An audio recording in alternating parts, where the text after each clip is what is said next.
children, please.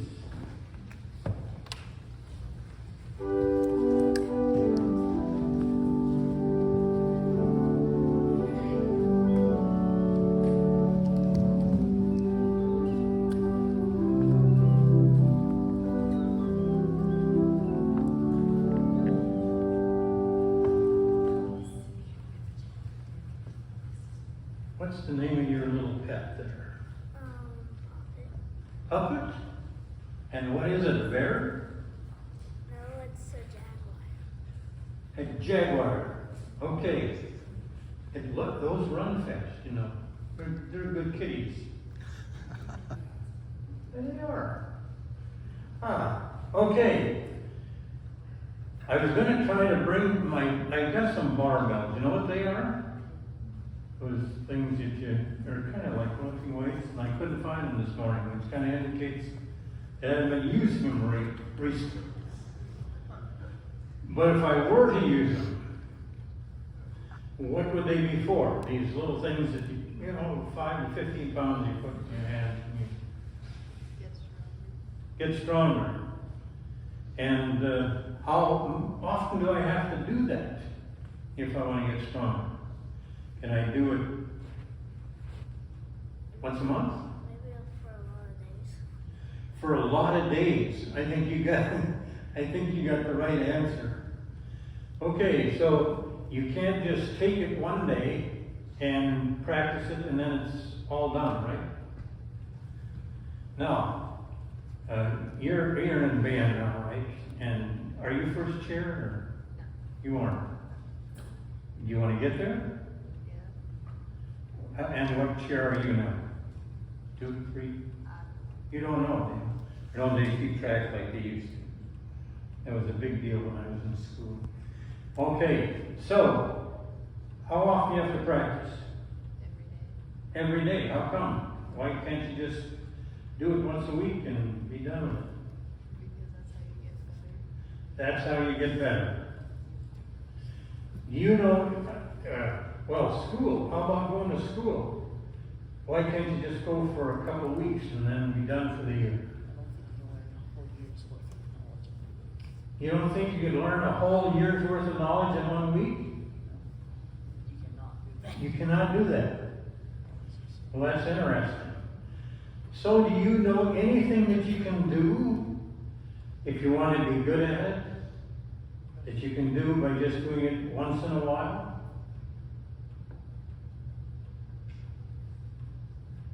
It's hard to think of that, isn't it? And what about your religious life? Can you just do that once a month and get strong in the faith? Can you just go to one confirmation class and learn everything you need for the rest of your life? I think sometimes people forget that everything that we do in which we want to be a little proficient at, to get down and do well, you got to do for a lot of days, as you said, a lot of days. And that's what you have to do with your Christian faith too, is what do you have to work with to make it stronger? What are some of the things that you can do to make your faith stronger? Go to church is one. Pray. Believe in God. How about read the Bible? Those are the things. If you want to be strong, you got to practice, even when you're talking about faith. Give them a hand. They did really well this morning.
Holy Gospel is written in the 12th chapter of St. Luke, beginning at the 49th verse.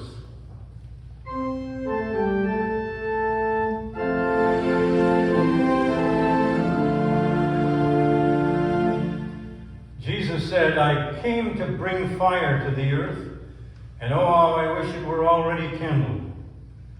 I have a baptism with which to be baptized, and what stress I am under until it is completed. You think that I come to bring peace to the earth? No, I tell you, but rather division. From now on, 5 in one household will be divided, 3 against 2, and 2 against 3. They will be divided. Father against son, son against father, mother against daughter, and daughter against mother. Mother-in-law against her daughter-in-law, and daughter-in-law against her mother-in-law. He also said to the crowds, when you see a cloud rising in the west, you immediately say, it's going to rain, and so it happens. And when you see the south wind blowing, you say, it will be scorching heat, and it happens. You hypocrites, you know how to interpret the appearance of the earth and the sky, but why do you not know how to interpret the present time? Here ends the gospel for the day.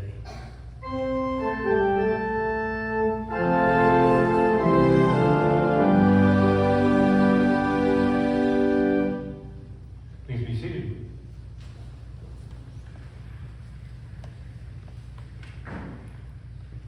I am not particularly one who is gifted in the world of art. I'm not a student of art, and I don't know a lot of artists. But I want to bring a couple to your attention this morning, not to make you an art critic, but to use it as a comparison of where we are and where we want to be. First of all, how many of you, this is going to be interesting, have ever heard the name Norman Rockwell? Man, there were even some under 50 that remember Norman Rockwell, right? That is so great. Well, Norman Rockwell was the artist for the front page of the Saturday Evening Post, which was a magazine that is now, well, I'm going to say now defunct, but it isn't because I still get it. It's printed 4 times a year now. It used to be every week. But he was the artist for that magazine. And what he did was paint Americana. He was one that painted pictures that you wanted to see. They were peaceful. They gave you a sense of security. They gave you a sense of feeling good. He was in a time when honesty, goodness, kindness, and civility were more virtues than they are today. Yes, he painted through the war, but the pictures he painted were always soldiers who came home. Soldiers who were happy to be back, who were received into the arms of a girlfriend or a wife. It was always something very peaceful, never anything disturbing about a Norman Rockwell. As a matter of fact, I brought one to church this morning. This is a typical Rockwell. It's one of his most famous series, The Four Freedoms. And this is the picture entitled Freedom from Want. So typical of many pictures, a family gathered, all of them smiling, all of them feeling good, all of them united. No division there, nothing but peace and well-being. As a matter of fact, his pictures coined a phrase. People talked about a Norman Rockwell world where everything was right and everything was perfect and everything was good and everybody was kind and everybody smiled.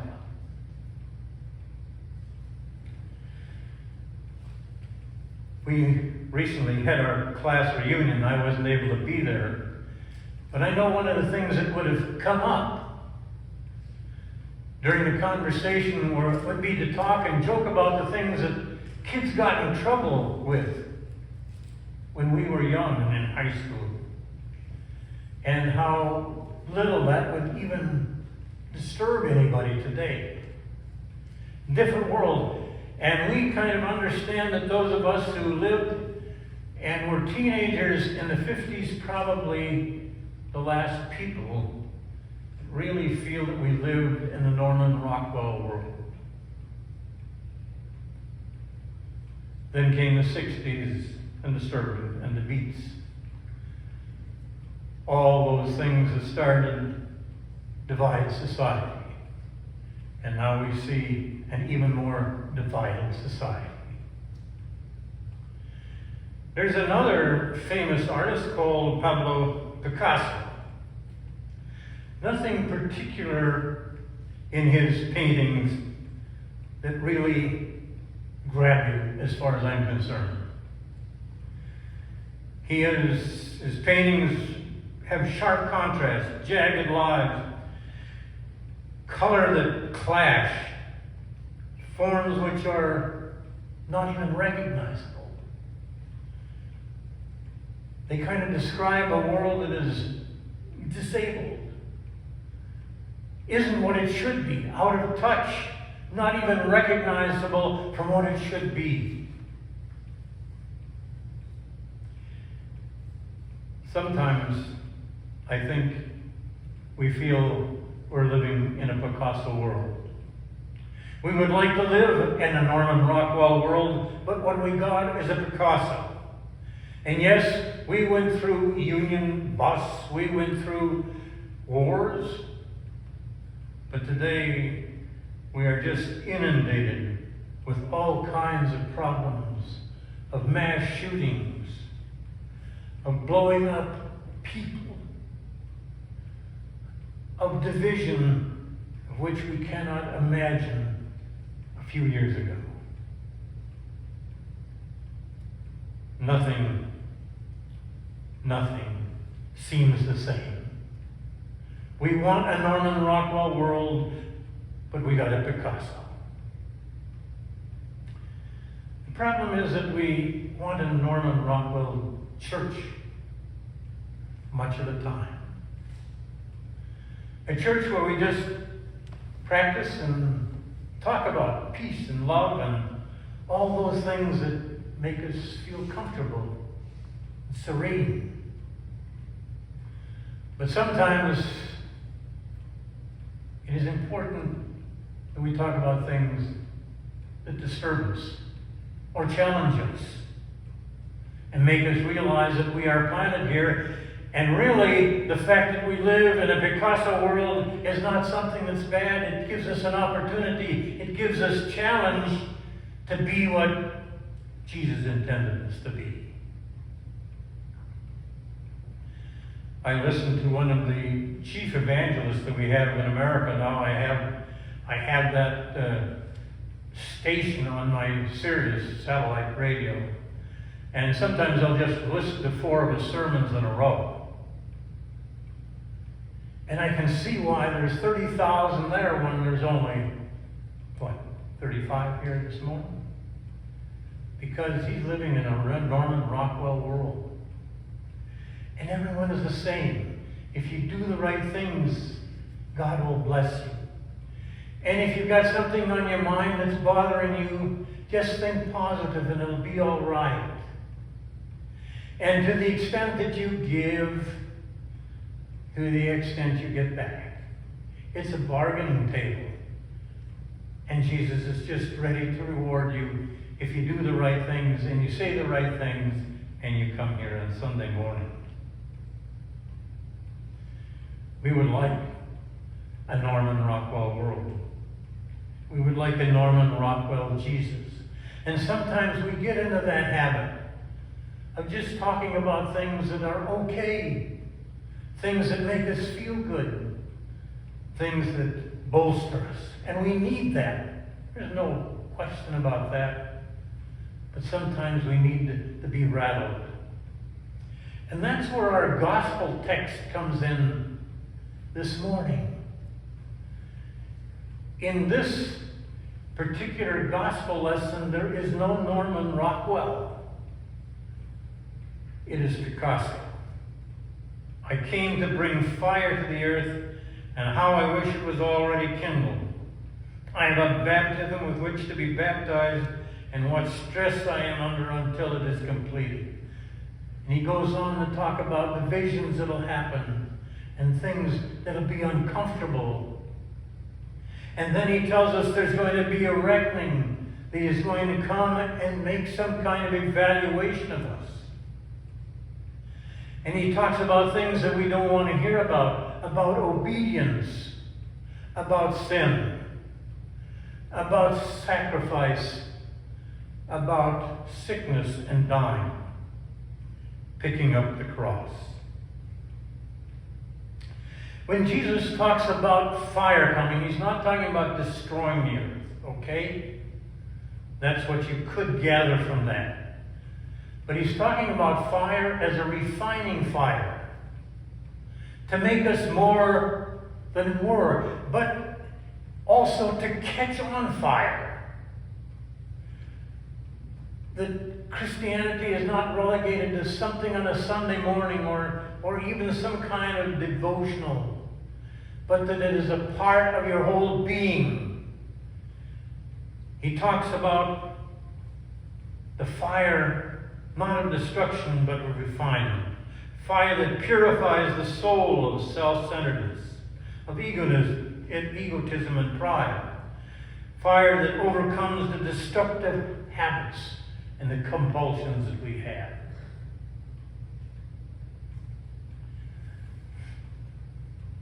I came to bring peace and comfort, but I also came to bring a fire. The Norman Rockwell that Jesus knew, or Norman Rockwell is not the Jesus we knew, but the one who challenged in obedience, death, bearing the cross, and the rejection of the worldly things.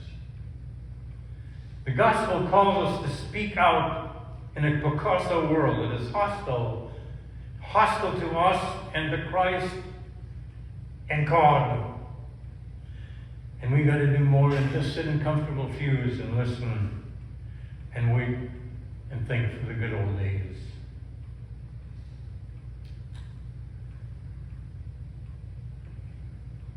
The message today is not one that is depressing.